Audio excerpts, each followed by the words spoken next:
You're listening to the Inspire Excellence podcast, recorded at the BVA headquarters with your hosts, Troy McClain and Tommy Alquist. Each episode is focused on shedding new light on different perspectives to create dialogue that inspires excellence. Hey everybody, this is Troy McClain and Tommy Alquist with the next episode of Inspire Excellence. Tommy's on special assignment, so he'll be back next week. But right now, I've got a really, truly amazing Idaho innovator and guest, Mr. Chris Rodgers and Geanie Rodgers. Yeah. They started Rapid Rope. Rapid Rope, if you haven't heard about it, is absolutely incredible. But I want to get into it. Before I even talk to Chris, we want to talk to Jeanie about Dax and Jeanie, because how did we meet?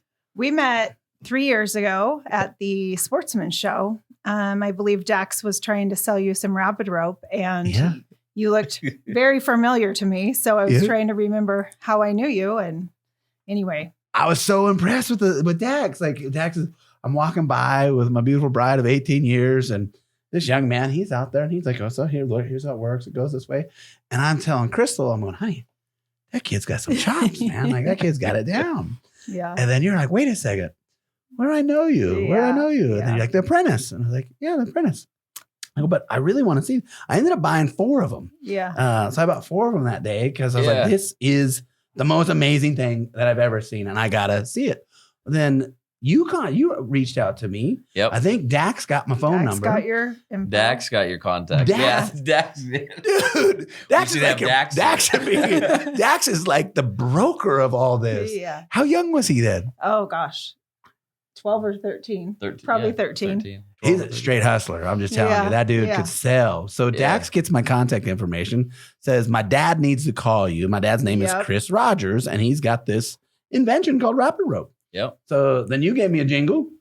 Yeah, then we talked, and we had a couple meetings, and mentored me along the way. It's been a great journey. It's been awesome. Yeah. And before we actually go into the Rapid Rope, I also want to share that leads into your backstory, because you're a lineman. Yep. Correct? Yeah, lineman by trade. I've been in the trade for just over 20 years, and so being in the trade, we always have used some kind of rope or rigging for a lot of applications. And then being a huge outdoorsman, the same suit, and this is a better mousetrap. No knots. This is a better mousetrap.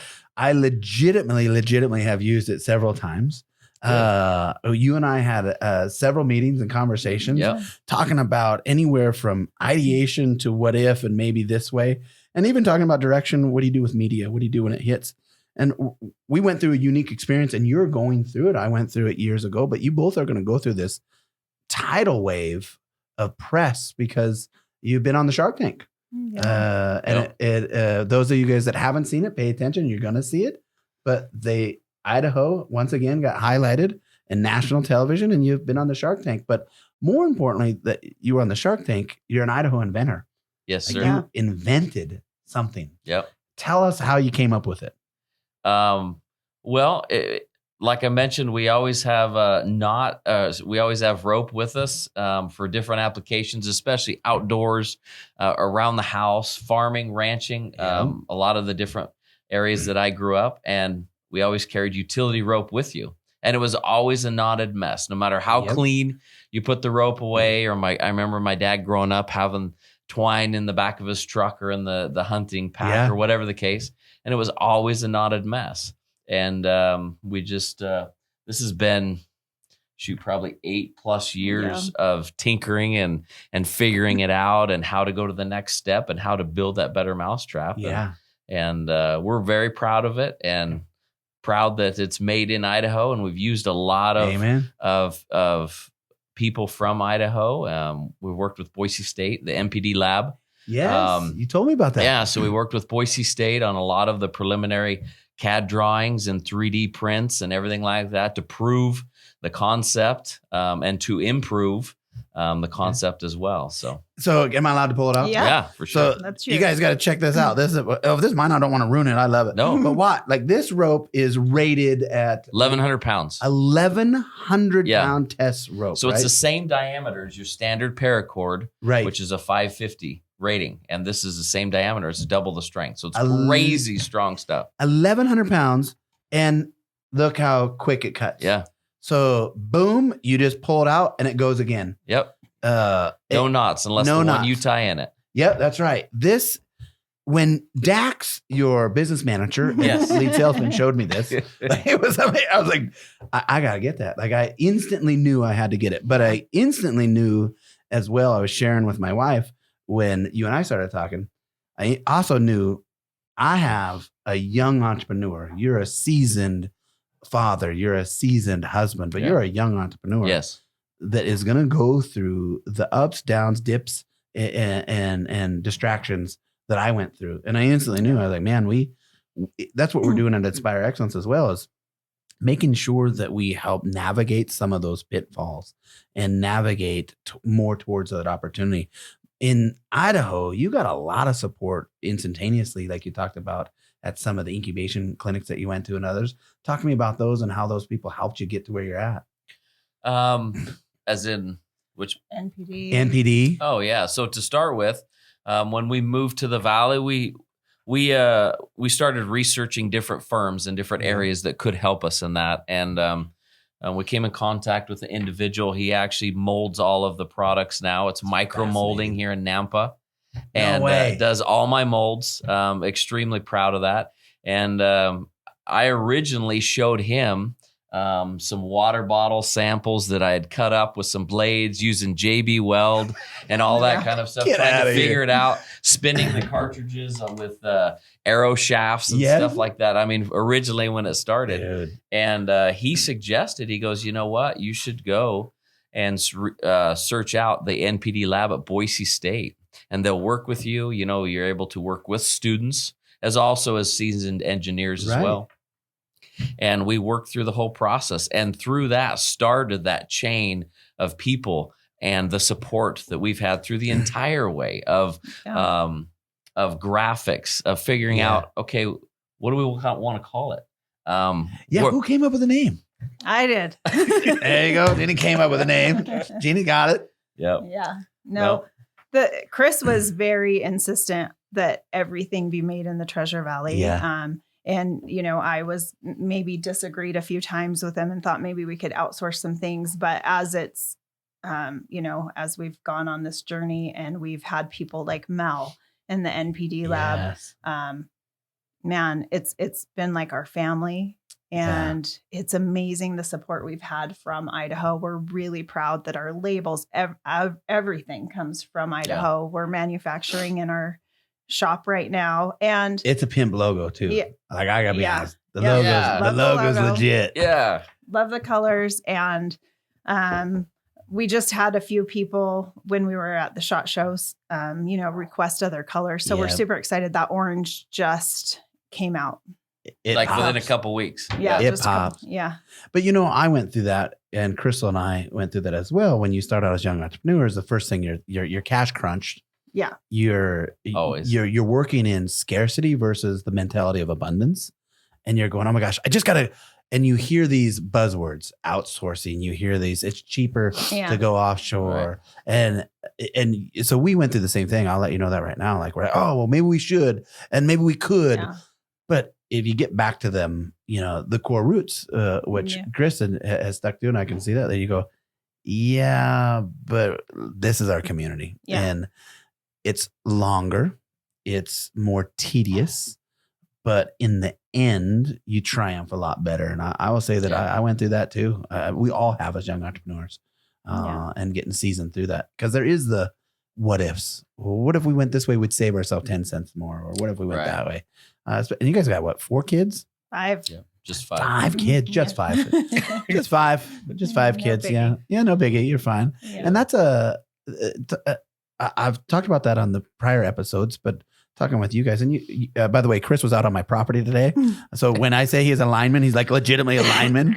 I'm trying to figure out how to bury some cable, and he comes out, he goes, oh, we're going to stub this out here, Troy, you do this there. Hell, you can just dig it yourself. You go rent it at Tate's. I'm like, okay, that makes sense. I literally, we'll finish this and I'll ask him again what he told me to do. I forgot what you told me. Was it 2-inch piping? I think you said 2 inch. Yeah, so I got to do 2-inch piping. 2 inch. But yeah, he was literally out of my property today. But as we're talking, when you think about that transition to go from, you have a career, you're a lineman, to transition into the deep blue sea of entrepreneurism, there's a risk, there's a fear factor. That affects you both. How do you manage that? We keep talking about it because it's like you said, it's scary. Yeah. It's the deep blue sea, and right now with the security and having the great job and those great benefits, and loving what you do. Really, I do, for sure. We do want to move on someday, but then when is the right time? When do you make that jump into the water? So Chris has always been a risk taker for sure, more so than myself. And so, I knew when I married him, life would be an adventure, and he's always thinking of the next thing for sure. And I think we've just both kind of adapted that this is like a journey, and you only live once, and I would rather try and fail than not try. So I think, we'll know when the time is right that we're just completely doing rapid rope and we leave that other job. What's held us there is insurance, to be honest. There's no doubt. To give up those benefits. So we're working on it. It's funny you say that. My wife, 18 years again, but she still works at a bank. Because of insurance. Yeah. And we still get insurance, and we've had some great years. We've had some not so great years, but we made the decision a long time ago on that balance, which was, I look up in the sky and I can count the dollars. My wife counts the pennies and adds up the dollars. Yeah. And so she's very detailed. She's very pragmatic. And without that balance, if Chris and I were to start a business by ourselves together, we'd be in jail or broke, right? Because just break the law. Let's go. That's fine. But that counterbalance of having and I'll say this, my wife is my beautiful wife, but my wife is my full-on business partner too. Right. And I think that sometimes gets overlooked. Totally. And you need to know that you are his business partner, and because he can't do it without you. Yeah. No, 100%. Yeah. She's my partner in life, and with this business, through and through for sure. We couldn't do it without each other, and we talk about everything together and figure out the next steps, and it scares us, but that's part of life, and figuring out what's best for the family, and that's one of the things, Troy, that I was raised, and I think that's the hardest is, you take care of your family. Yeah. Well, it's also when you go from a steady Eddie career into entrepreneurism, the career has a direct path towards retirement and a direct path towards benefits. Entrepreneurism is a blank slate that has opportunity and scarcity. And so when you start thinking about security and 5 kids, you go, I can see that. I can't see that. I would invite you to think about this. And I say it this way. There's a book that came out locally called ONO. And ONO was an acronym. Ono is also the name of a fish, just it's a Hawaiian fish that means perfection and delicious. Well, this guy, Mark Warnke, an outdoorsman, wrote a book called Ono, which is opportunities, not obstacles. And I just love that. Is if you retrain your brain and you don't see the obstacles of being an entrepreneur, and you start identifying the opportunities. And so it's opportunities, not obstacles. It doesn't mean you don't take into consideration the risk. It just means that you value what the opportunity is. And if the opportunity is really larger in those benefits, not just financial, but maybe it's more time with the family. Maybe it's a family home practice, because you guys are operating out of your home right now. Right. Yeah. Yeah. Like those are valuable times. Yeah. Yeah. With all the kids. Yeah. Yeah. They all have a piece in it. Yeah, that's right. Yeah. Dax being the business manager and CEO, future CEO. So that's what he says. Yeah. No, he doesn't. Yeah. He does. Does he really? Yeah, totally. I said, you have to go to school first. And then we keep telling him he had tests this week. So then he's like, who cares? I'm not going to Harvard. I'm going to be running this company. And we're like, only after your college. Only after your college. Yeah. I will say this, keep him on the track of college, but I definitely think he's got the chops. Tell us about the actual concept, because Dax shared it with me, and then you've shared it with me. Which, by the way, Dax tells a better story, so you got big shoes to fill. But the actual concept of the fiber, where did it come from? How did you come up with this idea? So the rope itself, we use a lot in the trade, in the utility trade, contracting trade.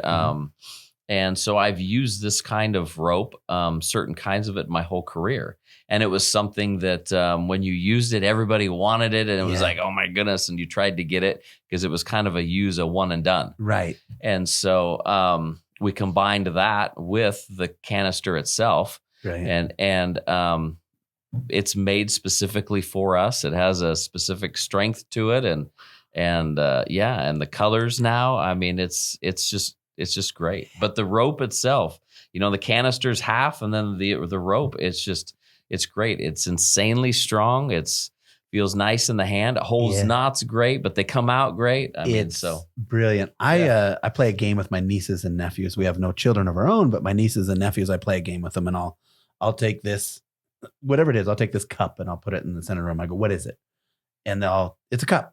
I'm like, sure, it's a cup, but who can come up with other things that it could be? And they'll go, well, if you cut it in half and you split it, it could be a bridge. If you cut it in thirds, it could be a throwing star.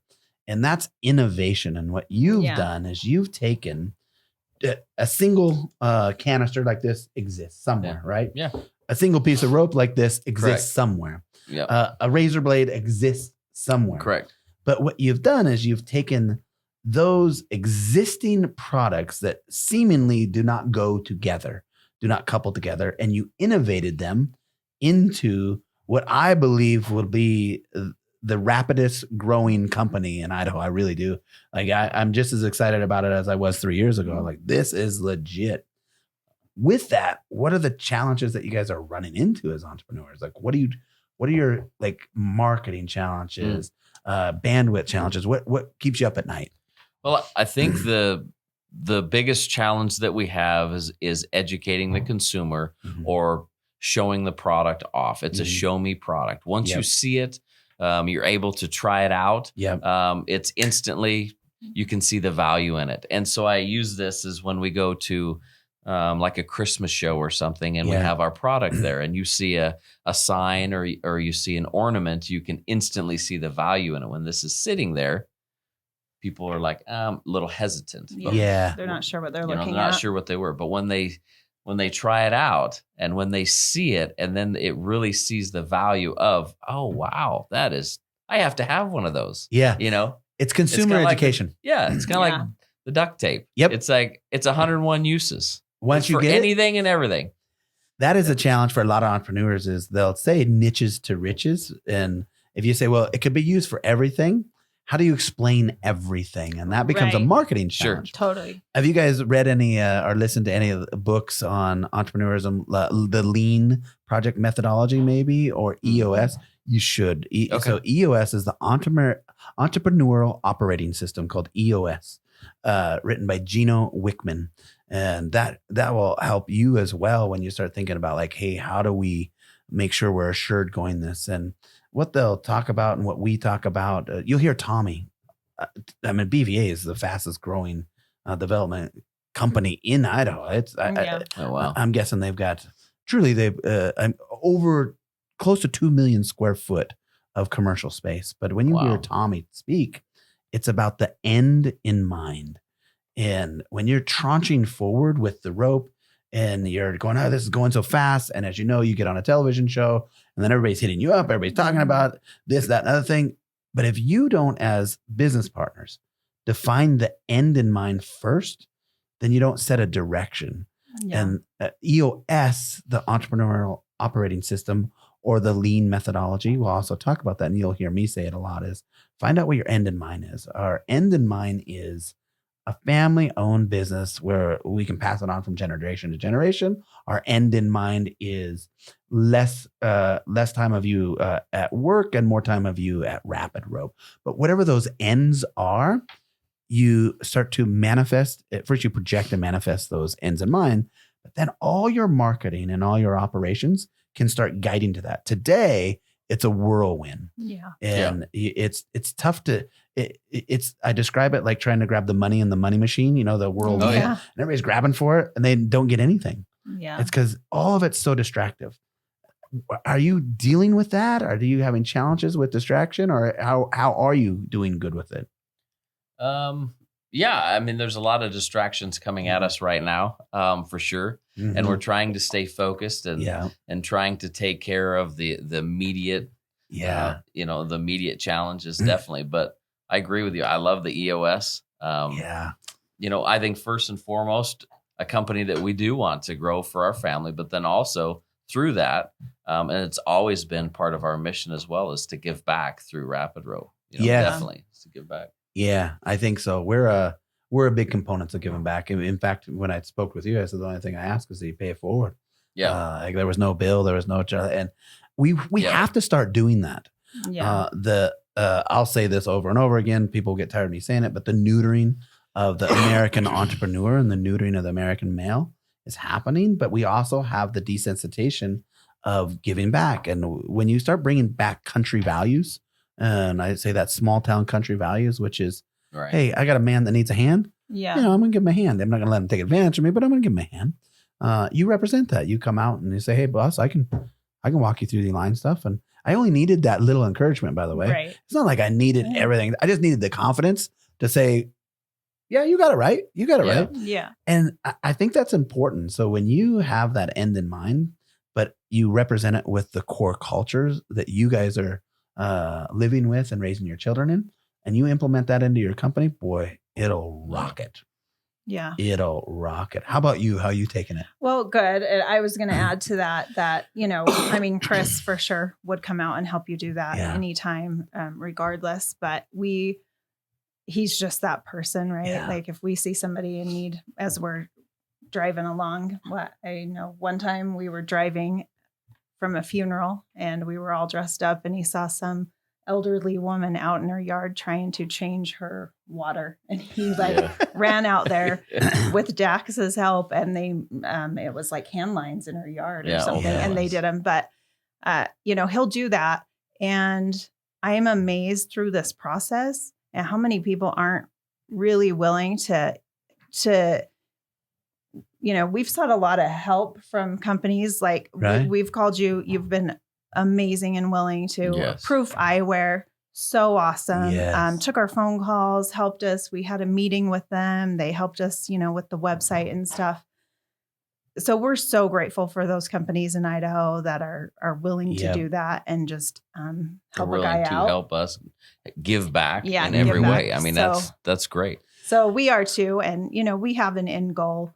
With Rapid Rope, we have a plan. We kind of have a vision of where we see the company going and what our end goal is, How do we find it right now? Do we go to rapidrope.com? Is that what it would be? Yeah. Yep. Yeah. So rapidrope.com. Yep. What's the main use that you are personally seeing it? What are you personally seeing the main use for? I can tell you what we've been using it for, but. We have people reach out to us constantly. I think the biggest is outdoors, camping. That's the biggest thing. Hunting, fishing, things like that, to where they're backpacking, all those kind of areas to where it's just quick and easy. And then so many people, we've had a lot of reviews and testimonials of just keep it in their truck or their car. And if they go purchase something or whatever, it's just always right there. And it's, I never thought about it. Yeah. That's my main use is comfort. I have it in the back. I have one in the back of my toolbox, and then I have one in the center console. And then my nephew and my brother-in-law, I bought them one each, and they keep it in their snowmobiles. And, so snowmobile towing. Yeah, we have a lot of snowmobile ATVs, UTVs, and I think one of some of the best comments that we've heard is that we've always packed rope or something with us, and we knew it would be a knot or a mess to get out, so it deterred us from using it. And this is so easy. And compact, it's almost like we want to try and use it or see how we can use it. We were sledding in right outside of Glacier Park up towards Whitefish, Montana. Mm-hmm. And of course, it's not a matter of if, it's when you get stuck. You just get stuck. They're deep, and man, you just pull out the Rapid Rope and wrapped it around that sled and just pull it right out. I was, not that I didn't believe you, but I was like, come on, man, we're gonna snap this. It's just too skinny. We're gonna snap it, but. I double loped it and boom, you pop it right out. And so that's why I say it was great for outdoorsmen that just want comfort to know that I got it. And I don't know what that weighs, but it's a pound. Yep. 15.3 ounce. Yeah. Right under a pound, 15 ounces. Like that is so easy than carrying this big bulky rope. Yep. It really is. So back to business in Idaho and back to your guys' culture and stuff. Some of the challenges that you have experienced it sounds like I got this idea, but what do I do? And then you're going to have new challenges that are going to come up. It's how do you scale? How do you go from being a mom and pop shop to getting out to the masses? Have you guys addressed those yet? Have you talked about that? I think a little bit. Yeah. Yeah. We're working on it. We have a couple plans in place, for now, for like once we reach the next level and then hopefully, the next step. So I'll share with you and the listeners that are listening as well. Here's some of my personal strategies. And just know that personal strategies and opinions are like elbows. Everybody's got at least two of them, right? So first of all, what I would do is what I call COPE. COPE is an acronym for me, which is create once, publish everywhere. So this podcast is going to be created one time. Take this podcast and publish it everywhere because it's an endorsement. When you get and though marketing, it's all about reach. And so you got to figure out how to reach and scalability. It's got to be replicatable. So when you use the digital landscape, you can get a massive reach, right? With a fairly limited budget, right? You're still going to have to put some time into it. But I would COPE. I would create once, publish everywhere. Yeah. And I would take sound bites in anywhere that I'm at. Always brand. So you're branded. You got rapid response hat, rapid response shirt. You got rapid response or rapid rope, excuse me. Mm-hmm. Look at branded rapid rope, rapid Right. rope, rapid rope. You got rapid rope. That's branded beautifully. But find your influencers that can also wear your brand, that can be your brand. Yeah. So in Idaho, there's influencers in the outdoors world. Have you guys met with Jeff Buck at Buck's 4-Wheel Drive? I don't know. We haven't. I haven't. So there would be a great guy. Yeah, so for Idaho sure. brand. Mm-hmm. It's Buck's 4-Wheel Drive. Yeah. So it's all Buck's Outdoors, right? Yeah. Love So yeah, like, the brand. You see it, like it's it. It's everywhere. He's an influencer in that particular industry that you want to be in. Yeah. That's the dude you want, a guy like Tommy Alquist or a guy like myself, and you want to have that alignment of that meeting. And I would share that with anybody. You figure out where your buyer persona is at or where your buyer vertical is. Find the influencers in that area and negotiate a meeting and find one, especially if it's outdoors, like you just good old boys are good old boys, right? But this is a great feature for one example. Then you think of Snake River Yamaha, for example, like Idaho based outdoors company. Get those reach, but figure out that brand. Like how do you get that brand in their hand? By me, you just put it in my hand and that's great. But the leave behinds, how do you get that brand in their hand? And those are your influencers. So I would say COPE. And then I would say find your brand influencers. Right. And then finally, I would say scalability. You got to figure out your process on scalability. Currently, there's a process that you use to develop and put this together. Yep. And that process, I don't know if it's scalable or not, but you want to test that process. Because tomorrow, if you get 10 million orders, can you scale? How fast can you do that? And so you always want to look at your scalability in things like that. So those would be some of the quick things that I'd share with you. Very good. Well, scalability, that's something that we're working on right now, just trying to scale and keep up with everything. But we've moved recently and to the Eagle area, and so we have that was one of our next stages of being able to find a place with a shop that we could expand. Yeah. And so we have a little property to be able to do that now and help with the next step of scaling. And And the other thing I shared this earlier today, and I articulated hopefully a little bit better. You don't have to take on long-term debt to get up and running. So you can take on short-term contracts. So maybe there's an immediacy for marketing, for example. You only have to take those on for 30, 60, 90 days, right? Yeah. So you don't have to sign someone to a career to handle that one unit of time or that snapshot of time. But you do invest in that snapshot of time and say, is it more valuable for me to have somebody else handling this for 30, 60, 90 days? Or is it more valuable for me to try to stretch it out? Right. Okay. And I would look at short-term, like snapshots. And I was the opposite. And that's why I would tell you, like, I thought I got to hire someone forever and ever. And how am I going to do that? Because I'm sharing my paycheck with my beautiful bride, and I'm now going to share it with this guy. And finally, it took other mentors here in Idaho. Like, what are you doing? You don't have to do a long-term commitment. It's kind of the proverbial, just because you have a hammer doesn't mean everything's a nail. Well, just because you have a massive influence and influx of media that's hitting doesn't mean you have to hire an FTE, full-time FTE. Maybe you just take on a 30-day contract, 60-day contract. But know what you want out of it. And that's what I was sharing with you earlier today. And I tell you, what do you want out of that? And I would tell all entrepreneurs that. Figure out your ask. What is your ask? And what is your call to action with your media and with your sales? Because otherwise they're just going to pass you. You're going to be the guy in the dollar machine trying to grab all the dollars, and you're going to miss them all. So I would challenge you and invite you to say, what is the leave behind? What is the ask? And what do you want the consumer and the persona to know? And then define your end in mind. And then both of your guys' why. Why are we doing this? That's super important. Yeah. There's a why. Like, I want more time with the family. I want this. And then there's a try. And try is what you're doing 8 to 5 or 8 to 8 or 7 to 9. Sometimes people's try is way over here, but they've defined their why as I want more time with the kids. I want more time with the bride, but they're over here doing the total opposite. Right. Yeah. You've got to define your why and your try has got to work for your why. Totally. And I believe you guys, I just sincerely believe you're on it. You are entering the ranks in an honored and a select few of what they call an Idaho Innovator. And I think that is just to be congratulated. Yeah. That's super excited. And thank God for you being around as well. And Dax, you get your 10%.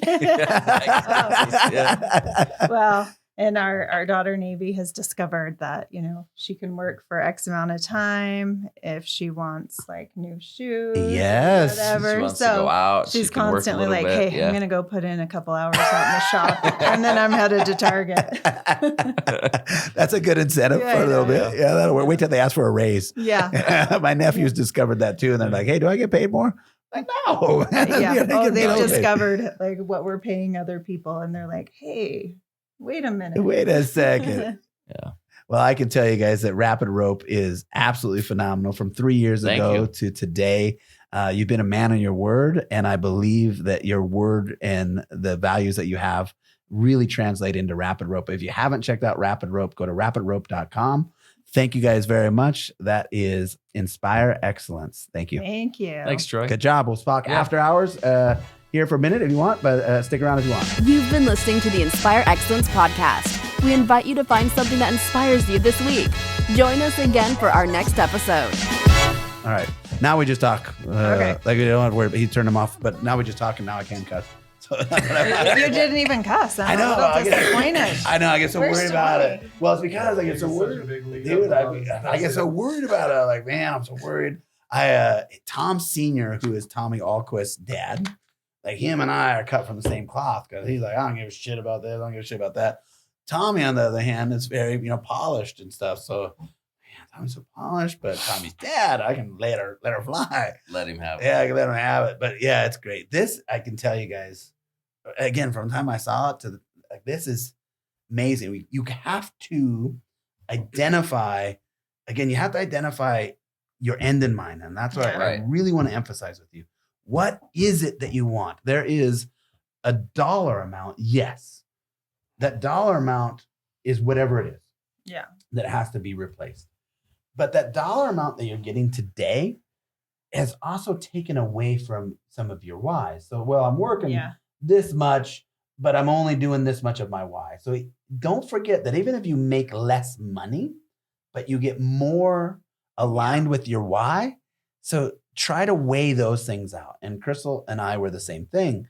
I was working one career and I was making more money than I was doing back then, but I was getting ready to switch. And honey, I've got to switch, but we're going to make less money. And she said, but wait a second, we're going to spend more time together. We're going to do this. We're going to do that. You're going to be able to go snowmobiling like you like. You're going to, I'm like, oh, that is a value. So when you have a value chart and you start start looking at that value, then you go, all right, well, maybe I'm not losing the dollars as much as I'm gaining what I wanted. Right. So make sure And to that's balance really that. important. Yeah. The dollars are still important. Yeah. But just if there's a I know. Yeah, you gotta pay the bills. Yeah, you gotta pay the bills. And then look at, I think it's a licensing gig. My personal opinion. I look at, like, there could be some licensing opportunity. I think that it's a manufacturing opportunity.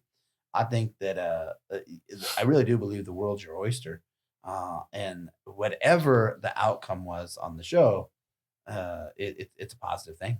Yeah. Like it's sure. whatever. It's a positive thing. Yes, definitely. So it is. But where can me and Tommy, where can we help you? Where can we point you next?